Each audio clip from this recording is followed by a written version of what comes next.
আম পচিয়ে সেই পচা আম দেশের বিভিন্ন রাজ্যে পাঠিয়ে প্রতি বছর ব্যাপক আর্থিক লাভের মুখ দেখছেন মালদার কিছু ব্যবসায়ী। তারা প্রতি বছর আমের মরশুমে আমের আচার তৈরির জন্য আম পচাতে ব্যস্ত হয়ে পড়েন, যেমনটা হয়েছেন এবারও।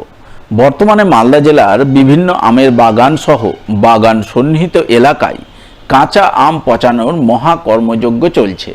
বিশেষ করে মহিলারা দিনভর নির্দিষ্ট পারিশ্রমিকের বিনিময়ে কাঁচা আমের খোসা ছাড়িয়ে সেই আম ফালি ফালি করে কেটে লবণ মিশিয়ে চৌবাচ্চা কিংবা ড্রামে বোঝাই করছেন।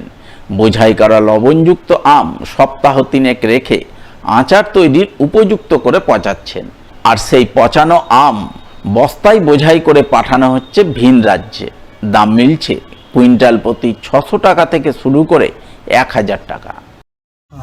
আমগুলোকে আমরা এখানে পচাচ্ছি না, মানে ভালো আমকে নিয়ে আমরা মানে লেবার দিয়ে কাটিয়ে লবণ দিয়ে ড্রামে বা গর্ততে ফেলে রেখে লবণ দিয়ে ভালো করে আমটাকে শক্ত করে মানে আমগুলোকে তার মধ্যে আচারে এবং কেরি করে এবং বাইরে এবং রপ্তানি করা।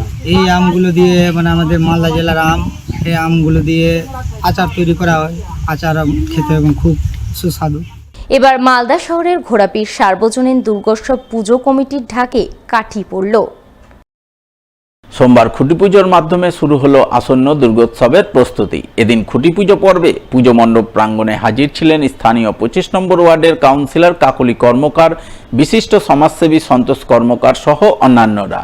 কাউন্সিলর কাকলি কর্মকার জানান, এবছর ঘোড়াপীর সার্বজনীন দুর্গোৎসবের 27তম বর্ষের পুজো। এবারের পুজোয় তাদের বিশেষ চমক থাকছে থিম ভাবনায়। পুজো মণ্ডপে তুলে ধরবেন হারিয়ে যাওয়া অতীতের শৈশবকাল। আমাদের ঘোড়াপীর সার্বজনীন দুর্গোৎসব কমিটি, আমাদের 27তম দুর্গাপূজা হচ্ছে এবার।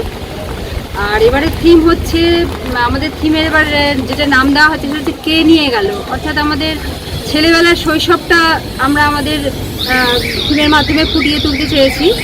যে শৈশব আমাদের হারিয়ে যাচ্ছে, বর্তমান প্রজন্মের হাতে যে আমাদের মোবাইলের মাধ্যমে ওরা তাদের শৈশবটা কাটাচ্ছে, কিন্তু আমরা আমাদের শৈশবটা যেভাবে কাটিয়েছি, যেসব খেলাধুলার মাধ্যমে কাটিয়েছি, যেমন খেলনা, বউ পুতুল খেলা, তারপরে কাটাকুটি, কিতকিত খেলা, তারপরে লুডু ছক্কা, এই খেলাগুলোই আমরা এই প্যান্ডেলের মাধ্যমে থিমের মাধ্যমে তুলে ধরেছি, যাতে এই বর্তমান প্রজন্ম এইটাকে দেখুক, দেখে অন্ততপক্ষে বুঝতে পারুক যে না, তারা যে জগতে হারিয়ে যাচ্ছে সেই জগৎ থেকে তারা এবার বেরিয়ে আসবে।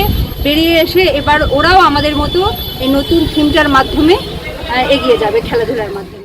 আজ শ্রাবণ মাসের প্রথম সোমবার, তাই সোমবার সকাল থেকেই বাবা ভোলানাথের পুজো পাঠের ছবি নজরে এলো মালদায়। মালদা শহরের বিভিন্ন শিব দেওয়ালে বাবা ভোলানাথের পুজো আরাধনায় ব্রতী হলেন ভক্তিমতী পুরুষ ও মহিলা সকলেই।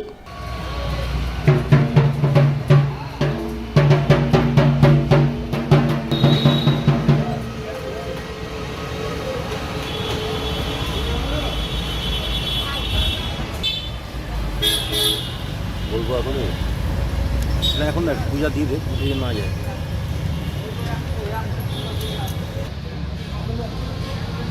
তুমিও ভটকা ধরো।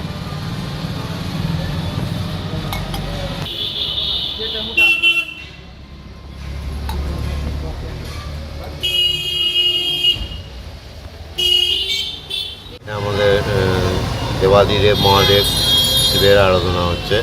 শ্রাবণ মাসের প্রথম সোমবার সকাল থেকেই ভিড় চলছে।